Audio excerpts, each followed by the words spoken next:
Hey, what is up? Darien from DTV, episode 44. And today, in honor of Black History Month, me and my good friend Marquis, he's been on episode before, we'll cover our top 5 favorite black superheroes and why. So I'm going to start off by saying Falcon is number 5 on my list because he was the very first black superhero in mainstream. He appeared in Captain America in 1969, and that just opened up a whole new ball game for black superheroes. Like Black Lightning came later in DC, and I just appreciate Stan Lee for incorporating black people in the comic book. So yeah, Marquis, you want to say your top 5? My number 5 superhero would have to be Patriot. He was actually the grandson of the Captain America that came before Captain America. Because before Captain America, they were doing some test trials on some black African Americans with the super soldier serum, and it didn't go so well for the African American people. They died. They had fatal results. They died. Shocker. But then this one guy out of almost thousands of people, he survived. His name was Elijah, and he actually became the grandson of Patriot. And then he didn't actually have any superpowers, but he did lead the Young Avengers, which was his headlining debut.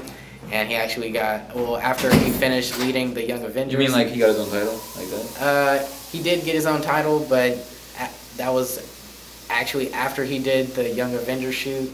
And with Kid Loki and like the Hulkling? No, not Kid Loki. It was just Hulkling and Wiccan. And have you heard of that Puerto Rican like Captain America rule?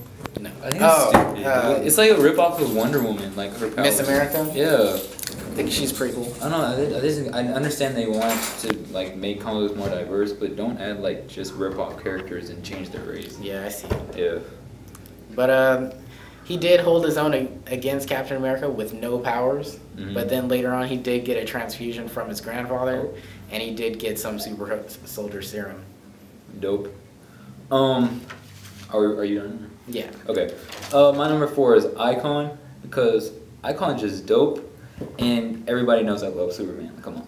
Look at that. Look, dude, I fucking love Superman. I even did a video about it. But Icon is like everything Superman is except black, which makes him more awesome, because black people tend to be awesome in comic books. But another reason is like me and Marquis talking about earlier, we never really heard of him. I'm aware of DWAYNE McDuffie's work. He also did Static Shock and Hardwire.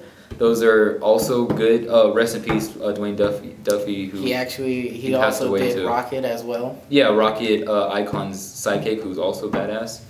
Except that whole story where she got pregnant and teen pregnancy. Didn't really work out. Yeah, that weirdness. But yeah, he's actually known for putting a lot of minority superheroes out there, because he feels as if there's like one black superhero, he represents, like that superhero would represent the entire black race, which is not true, because you see like Superman, does Superman represent every white person? No, he doesn't. He's an alien. Yeah, truth and justice in the American way.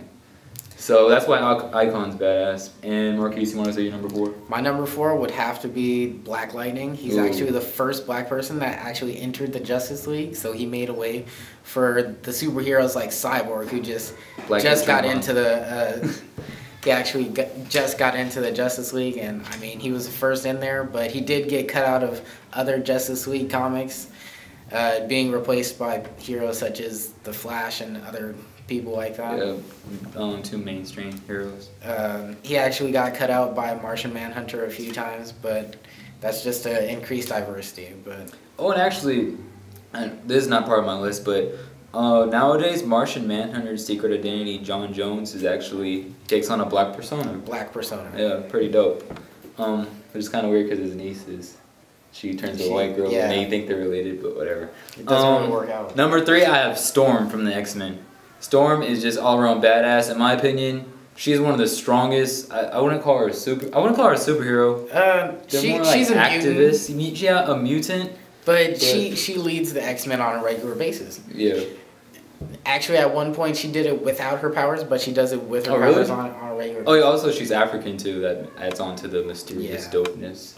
And it's kind of ironic how she could control weather, and she's from Africa, so she could like feed her people. all that good stuff. Yeah, she was actually the queen of a certain country for a while, and then she met T'Challa, and they had a thing going for a while. Oh yeah, marriage actually. Yeah. Yeah. So your number 3?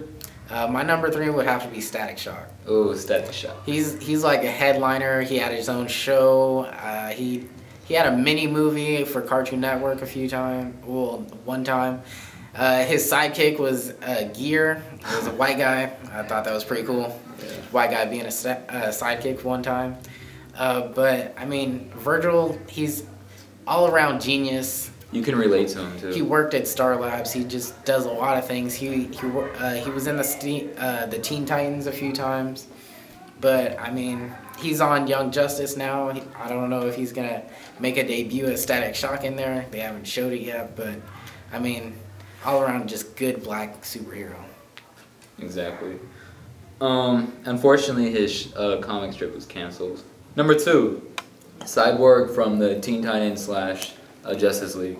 Cyborg, I don't know. I grew up with him because I was a big fan of the Teen Titans series that aired on Cartoon Network in 2003 through 2006, which was canceled in 2006, I believe. But Cyborg, he's just dope. I love his personality. Does that tell you? Yeah, I think it is. I loved his personality, his charisma, his catchphrase "Booyah." His relationship with Beast Boy was also really funny too, because they had kind of a comedy thing going on. Oh, never mind. That was Tavio. But yeah, Cyborg is just a badass character. Alright, so... just to weigh in on Cyborg, he recently just joined the Justice League, and he's made his debut. He's actually really cool because he survives an attack on his father's lab, and through the attack, he actually became part robot with different types of technology. But now he's an essential part of the Justice League. He's also connected to every computer in the world. Okay. My number 1 favorite black superhero. Whoa. My number 2. Okay, Oh, I thought you were saying Cyborg too. Yeah. My number 2 would have to be T'Challa, or the Black Panther.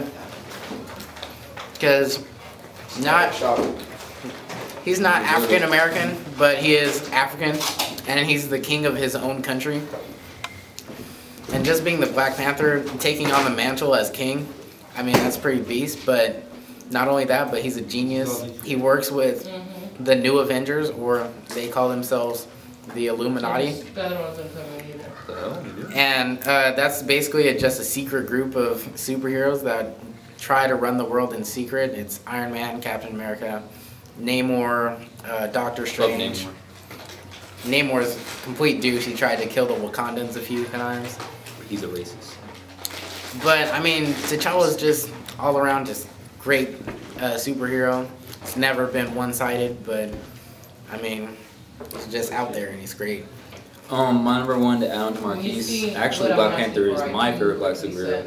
Just for the simple fact, when you think about it, he's actually smarter than Tony Stark, who's a billionaire. Come on. What does he use? He uses, what's that stuff he uses? For vibranium. Vibranium. It's one of the rarest metals. It powers their whole country and their civilization. He incorporated it into his weapons. So he's just an all-around badass, and he fucking does some Tarzan shit, jumping off of walls and buildings and shit. Like, he's like every fucking superhero power you want. Like, come on now. He's just badass, and that's my number 1. Oh yeah, he's not African American, but African, that is the guy right there. My number 1 black superhero would have to be John Stewart, the Green Lantern. I mean, besides blowing up a whole planet, which he did do on accident. I mean, who does that on accident? He killed a fellow Green Lantern. But, I mean, to have that much raw power in one tiny ring, just a badass. I mean, besides having Marine training, he's an impeccable architect. He's just a great character. Besides having the U.S. military on his side, they trust him. He's actually friends with Barack Obama. He's a great Green Lantern. The Guardians that aren't crazy, such as Gambit, they trust him. I mean, he's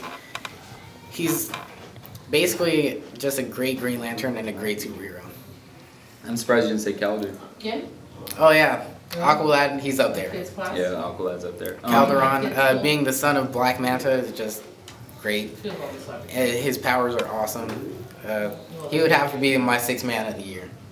I would also like to add another person, Steel. He's based after John Henry, and John Henry was a badass in real life of folklore. You know, he had that giant hammer and shit. So pretty much Steel is like Iron Man and Superman combined, and he's black. So that's dope. And he has a giant ass hammer. He also, after Superman died or was in hibernation, him and Superboy and Supergirl teamed up to protect Metropolis while Superman was gone. I mean, any guy with a big ass hammer has to be a badass. Yeah, he has to be badass, and he has a suit of armor. That's too. And those are our top 5, top 6 black superheroes. And yeah, in honor of Black History Month, I'm Darien. I'm Marquis. Chavi is best, and you guys just got to.